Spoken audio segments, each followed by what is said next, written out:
question ko po for Kevin and Marco. Hello.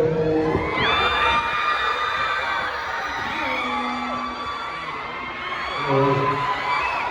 One question muna, bakit ang sweet niyo? Wala, bilis ko lang. Okay lang po. Pwede lang po. Pwede magtanong Evan, nabis mo na ako.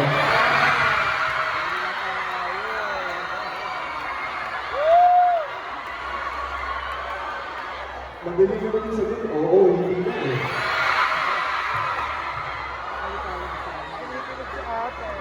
Kevin, makaga. Yes! Kailangan ko ng tissue sa ulit.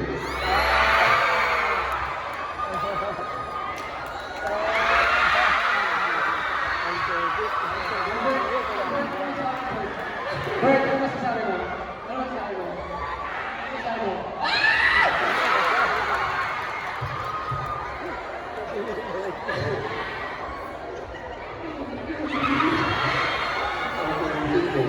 Ano na lang, Oo naman, syempre mga years na years na kami magkasama. And yes, it was kasama. yung question ko talaga is, as a kayo pioneer dito sa book, how do you feel kayo palawa na ito na, final chapter na yung story ng book. Kayo yung pioneer, tapos may yung ending na, anong pakiramdam mo? Siyempre sa ano? Ako sa ito. Hindi ko lang sa'yo.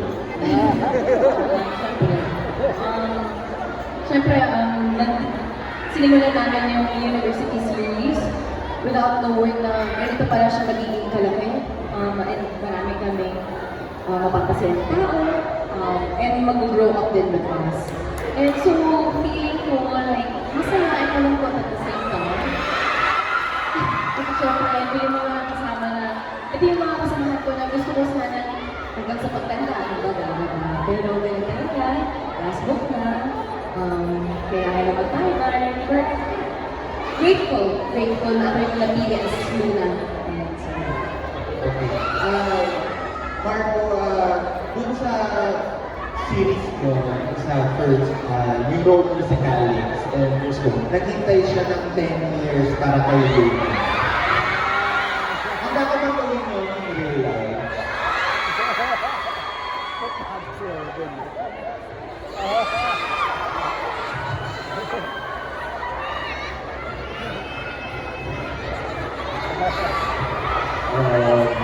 Listen.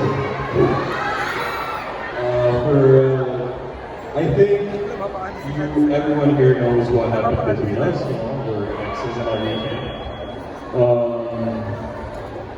To be quite honest with you, I would like to not put too much pressure onto that topic, just because obviously as exes we had that phase na medyo nagkakainitan kami, so parang ngayon parang mas sobrang okay na kami. Kasi walang galit, walang kahit ano, so we're really just, I'm happy to be around you. I mean, you haven't seen it, and it's going to work with you. So, work na lang muna tayo, pero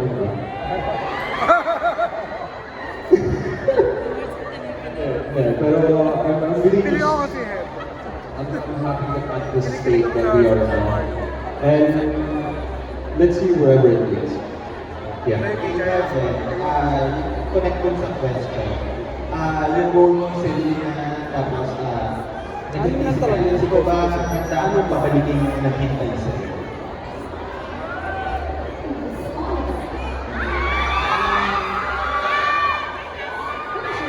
I mean, 10 years din yun So, 10 years na ang dami ng pagkakaiba, baga.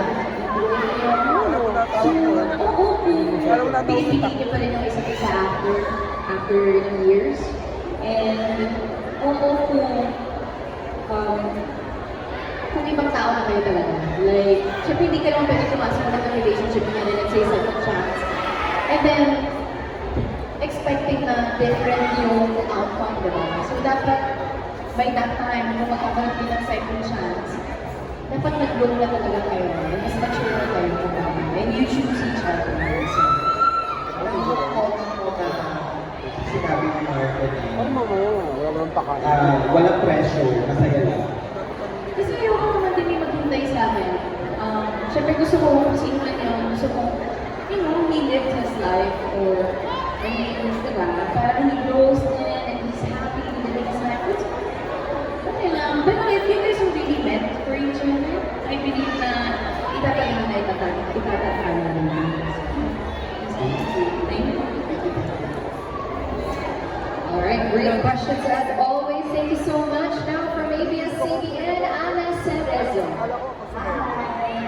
Good afternoon. For Dice and Nicole, from the beginning itong series na to, and up to now, how would you describe na yung friendship niyo? How has it changed? Big things changes, right? Ang laki ng pagbabago. Kasi parang, when we started doing the series,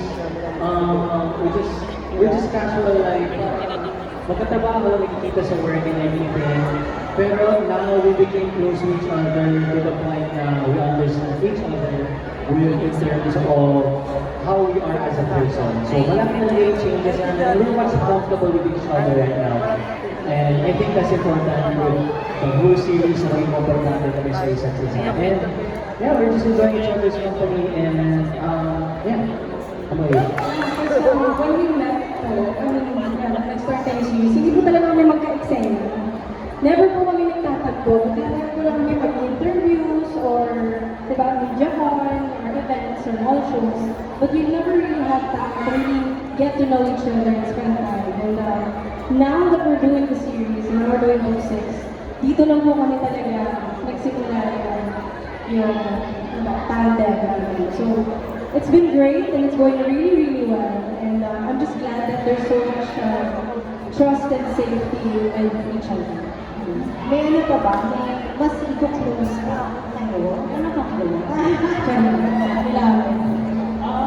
Yeah, I mean, we'll see. Kasi as at the moment, we really focus on this partnership, doing this job. Because we want nothing but success for not just for Koya, but for the whole university series. So, eventually, sasabay naman lahat ng mga bagay-bagay. Basta ngayon, nag-enjoy kami and we're very much focused on doing our jobs and being there for each other. Kasi ang bigat ng libro, yun importante na nararamdaman namin na nandiyan kami para sa isa't isa. Okay, thank you so much. Now moving on to TV5, Lauren Belinado.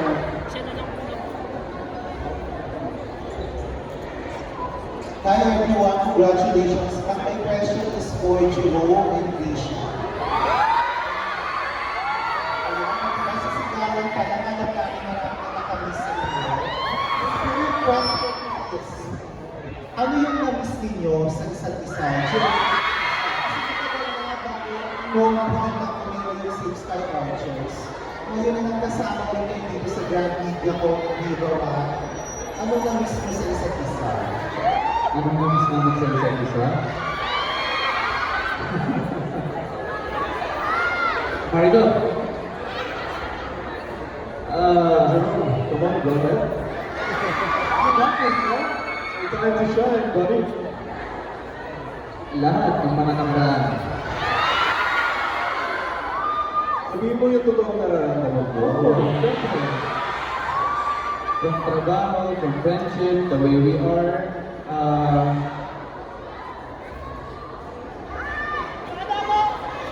Yun. Hindi siya kailangan isagot ka. Siyempre nakakamiss yung ano namin. Pag magkasama kami, yung favorite ko talaga ang scene partner. Si Jerome. Like, super duper and makes me really feel safe. Kapag kayo nag-exit na kami. And grabe siyang support talaga. Super, super duper. And siyempre, yung mga chika,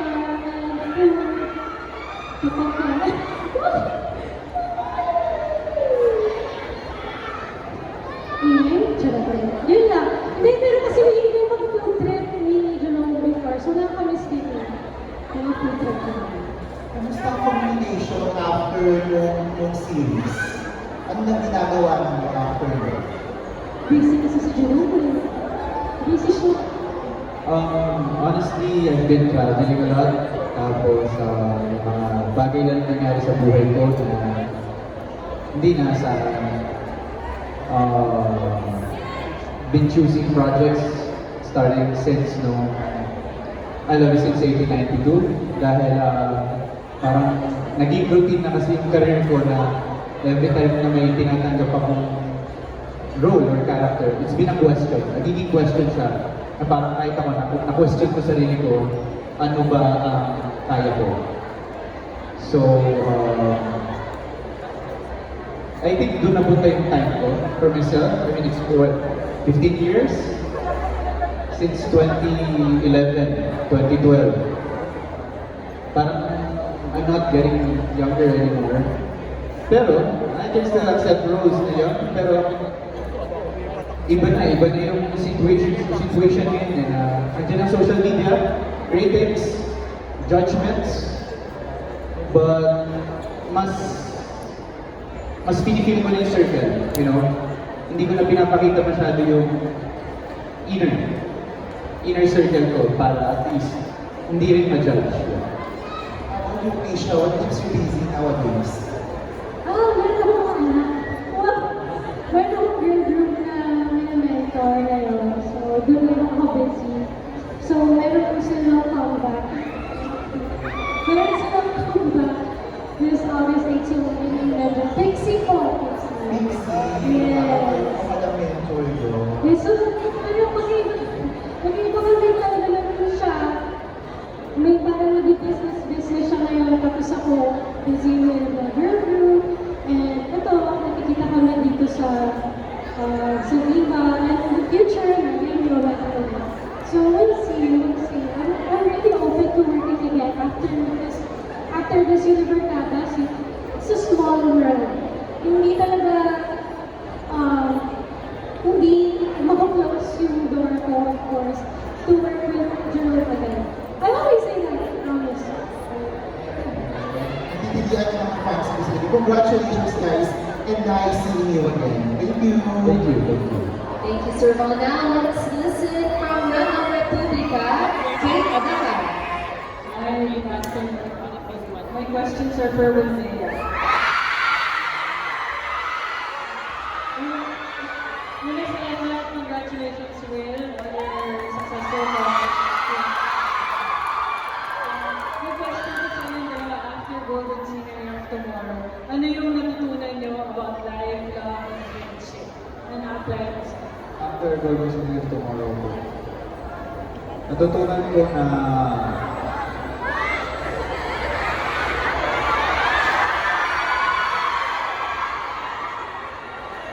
after yung season ko about sa life,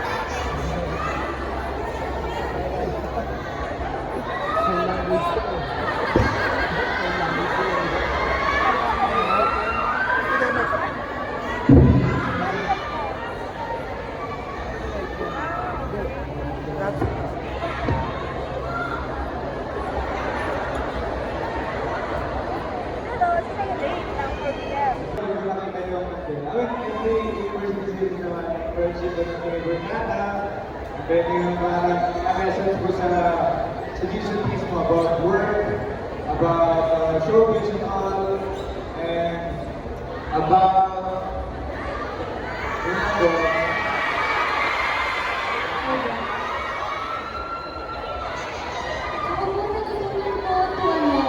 To be supportive. Kasi si Gia, she's always been very supportive of everyone around her, with her friends and life, ganun po.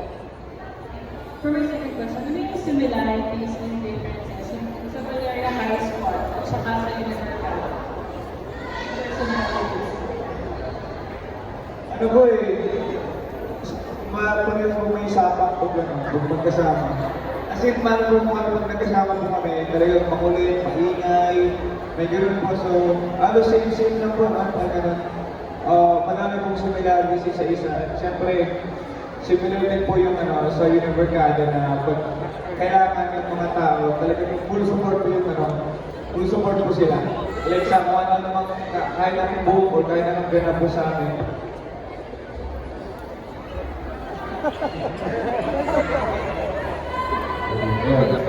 Sinusuportahan ko namin sa isa. Yan po.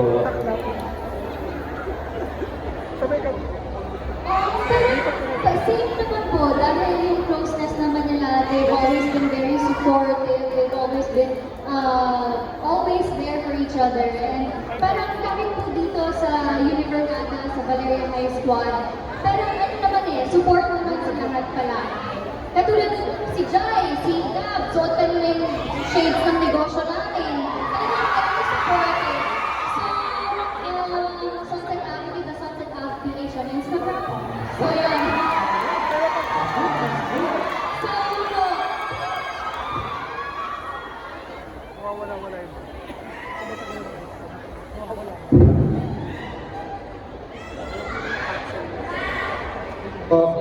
Yan, okay.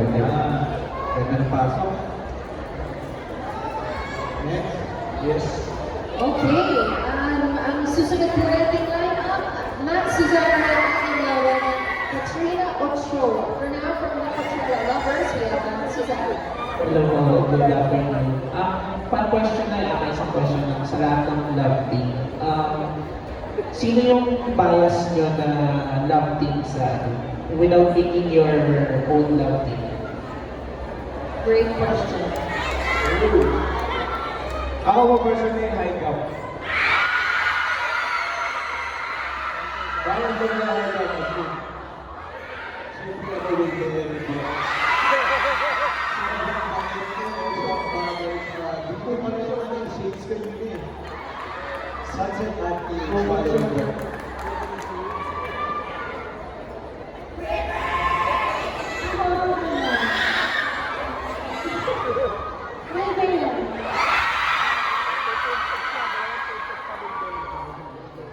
Alright, how about you guys over here?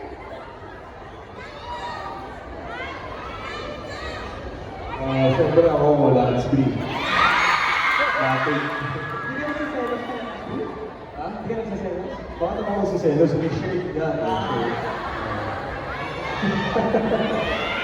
Shade nila, sorry, that's what I meant. Sorry I don't know where you mean. Ako siyempre, kung tayo sa original Marvin pa rin ako na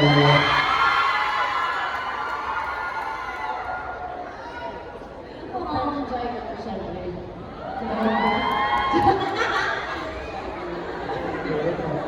Thank you po.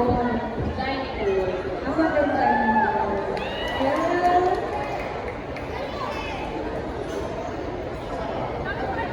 Sama pala ako. Sabi siya ng love.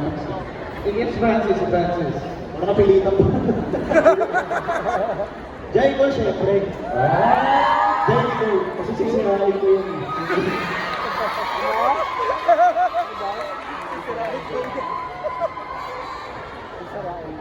Hindi ako nag-selos?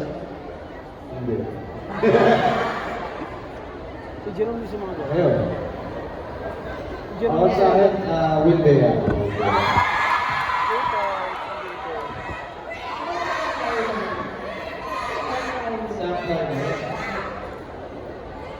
Puro kaibigan ko na. Pero, feeling ko na ako. Will Bea. Hindi ka sa ba? Ako magagalit siya. Thank you po. Thank you so much. Now from Pika Pika and Lorena. So, kasi ko po yung sa Singapore.